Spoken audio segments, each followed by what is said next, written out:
नमस्कार फ्रेंड्स, आमर YouTube channel ले आपण मानकु स्वागत। आपण माने किपरि अछंती? आशा करूछि आपण माने निश्चित भाव में भलरे थिबे।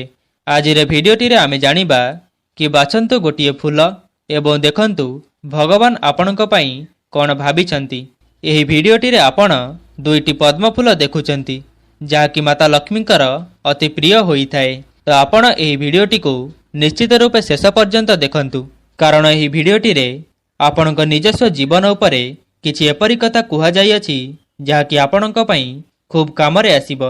एही भिडियोटी को जमा भी मिस करंतु नाही, निश्चित रूपे शेष पर्यंत देखंतु।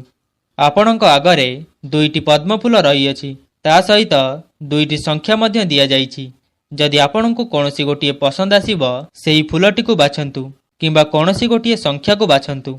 सेही आधार रे जानंतु आपणक वर्तमानर समय आगरू कौन चलीथिला एवं आगकू किपरि समय रहिबार अछि, कौन सबु कले आपणक जीवन रे सुख शांति समृद्धि आसीजिब एवं भगवान आपणक पई कौन आगकू रखिचंती, सबु किछि जानिबा आजिर एही वीडियो माध्यम रे। एही वीडियोटी को शेष पर्यंत निश्चिंत देखंतु। तो सर्वप्रथमे आपणक पई 5 सेकेंड रा समय रहिछि। बाछंतु गोटिए फूल एवं देखंतु भगवान आपणक पई कौन भाबिछंती।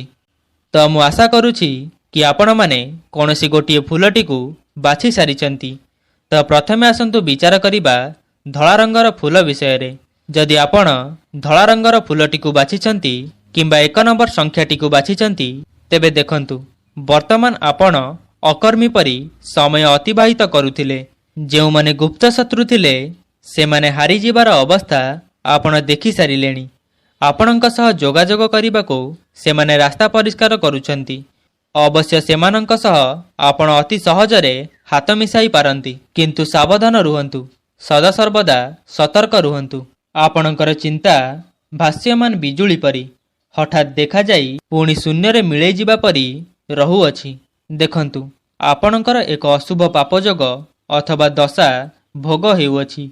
पंडितक सह परामर्श करी सेही अशुभ दशार संधान नेले तार निराकरण करि पारिबे। पारिवारिक शांति मिलिजिब, मानसिक चिंता दूर हेब, पुत्र चिंतारू व्यतीत हेबे नाही एवं स्त्रीक निमंते भोग हेबाकु थिबा खराब समय मध्य दूर होइजिब। सुनंतु वर्तमान आपणक गंतव्य पथ विपदवान होइछि। शत चेष्टा कले मध्य सुफल पाई पारु नाहंती। बहुत घटना रे उद्वेग प्रकाश पाउअछि। आपण एते अस्थिर चिता जे समस्त क्षेत्र रे हेबाकु थिबा असफलता आपणकु देखा जाउछि। वर्तमान आपणक मनर भाव अलसुआ अटे। एही भाव आरंभ होइतिला गत 5 वर्ष तले, कारण सेही समय रे आपण बारंबार कार्य रे असफलता पई मौन होई जाउथिले। देखंतु समय सदा सर्वदा समान रही न थाए। आपण आउ चिंता करंतु नाही। खूब कम समय मध्य रे ही आपणकर समस्त चिंता दूर हेबार समय आसी जाउछि। किंतु से जहा भी हेउ आपण आउ आगकू अशुभ फल भोग करिबे नाही। तो एबे आसंतु द्वितीय फूल विषय रे चर्चा करिबा कि जदि आपण नाली रंगर फूलटी को बाछिछंती, तो देखंतु वर्तमान आपणक कार्य रे सुफल हेबार संभावना पुणी तार फल विपरीत होइजिब। एपरि दुख रे पड़ी मुंड खराब हेब। वर्तमान आपणकर सम्मान बंचेई पारु नाहंती। आपण जेते सतर्क हेले मध्य लोके आपणको असुविधारे पकेई देउछंती। सेही कथा चिंता करिबा हेतु कार्यर असफलता देखा जाउछि। आपण घोर चिंतारे मध्य पडुछंती, कारण कौन हेबो बोली भाबी आपण सदा सर्वदा चिंतित रहुछंती। पुणी आपणकर जो दुख को सेही दुख रहुछि। वर्तमान आपणकर भाग्यदशा निडांबर मध्यम। ग्रह माने आपणक विपक्ष रे जाई बहु समस्या सृष्टि करुछंती। वर्तमान आपण शत्रु मानक ठारू पराजित हेउछंती। आपणकु लोक माने सहयोग करू नाहंती। शरीर रोग जंत्रणा रे कष्ट पाउछि। एपटे अर्थ मध्य विपरीत दिगरे खर्च हेउछि। आखि आगरे बहु लाभ देखा जाउथिले मध्य तार लाभ किछि उठाई पारु नाहंती। व्ययर फल बढ़ी जाउछि, खर्च अधिक होई जाउछि। आपण कोनोसी संचय करि पारु नाहंती। अभाव परिशांत मन धर्म जिज्ञासा करे।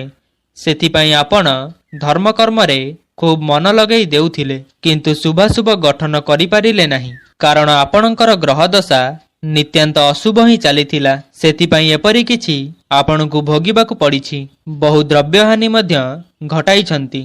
ପାରିବାରିକ ଅଶାନ୍ତି ଦେଖାଗଲା। କାମ ହୋଇ ମଧ୍ୟ ପୁନଶ୍ଚ ଭାଙ୍ଗିଲା। ସବୁବେଳେ ମନରେ ଶୈତାନ ପ୍ରବେଶ କଲା। ଯାହା ବି ହେଉ, ଆଗକୁ ଆପଣଙ୍କ ପାଇଁ ମଙ୍ଗଳମୟ ସମୟ ଆସୁଅଛି। ଭଗବାନ ଆପଣଙ୍କ ଲାଗି ମଙ୍ଗଳ ସମୟ ପ୍ରଦାନ କରୁଛନ୍ତି। ବର୍ତ୍ତମାନ ଉଦ୍ଯୋଗ ଫଳ ବହୁତ ଶୁଭ ହେବ। ସମସ୍ତ କ୍ରମରେ ଯଶ ପ୍ରାପ୍ତି କରିବେ। ଏଣିକି ଆଉ ଧନର ଅଭାବ ରହିବ ନାହିଁ। ପୂର୍ବାବସ୍ଥା ଆପଣ ଫେରି ପାଇବେ। ଏଥର ଶରୀର ଆରୋଗ୍ୟ ଲାଭ କରିବ। ଏବେ ଆପଣ ଯାହା ଚିନ୍ତା କରୁଛନ୍ତି ଆପଣ ତାହା ହିଁ କରିପାରିବେ। ବର୍ତ୍ତମାନ ଆପଣ ସର୍ବକାର୍ଯ୍ୟ ସିଦ୍ଧି ଲାଭ କରିବେ। ଯେଉଁ କାର୍ଯ୍ୟ ପାଇଁ ଆପଣ ତତ୍ପର ଥିଲେ ତାହା ଆପଣଙ୍କୁ ବହୁ କମ୍ ସମୟରେ ପ୍ରାପ୍ତ ହେବ। ଭଗବାନ ଯାହାକୁ ସାହାଯ୍ୟ କରନ୍ତି ତାଙ୍କ ପାଇଁ ଶତ୍ରୁ ବା କ'ଣ କରିପାରେ। ଏଥର ଶତ୍ରୁମାନେ ପରାଜିତ ହେବେ। ଏଥର ସେମାନେ ଆପଣଙ୍କ ଶରଣାପନ୍ନ ହେବେ। ଏବେ ଆପଣ ସମସ୍ତ କର୍ମକୁ ସ୍ୱାଧୀନତା ସହ କରିଚାଲିବେ। ଆପଣଙ୍କ ପାଇଁ ଶତ୍ରୁ ବୋଲି କେହି ରହିବେ ନାହିଁ। ବର୍ତ୍ତମାନ ଆପଣ ଯେଉଁ କଥା ପାଇଁ ଆଗ୍ରହୀ ତାହା ଖୁବ୍ ଶୀଘ୍ର ପୂରଣ ହେବାକୁ ଯାଉଛି। ତ ଆପଣ ଆଗକୁ ଚିନ୍ତା କରନ୍ତୁ ନାହିଁ। ଆପଣଙ୍କ ମାନସିକ ଅସ୍ଥିରତା ଦୂର ହେବ ଏବଂ ସୁକର୍ମ ଲାଭ କରିବେ। ତେବେ ଭିଡ଼ିଓଟିକୁ ଯଦି ଆପଣ ଶେଷ ପର୍ଯ୍ୟନ୍ତ ଦେଖିଛନ୍ତି ତ କମେଣ୍ଟ ବକ୍ସରେ ଆପଣଙ୍କ ଇଷ୍ଟ ଦେବତାଙ୍କ ନାମ ନିଶ୍ଚିନ୍ତ ଲେଖନ୍ତୁ। ଧନ୍ୟବାଦ।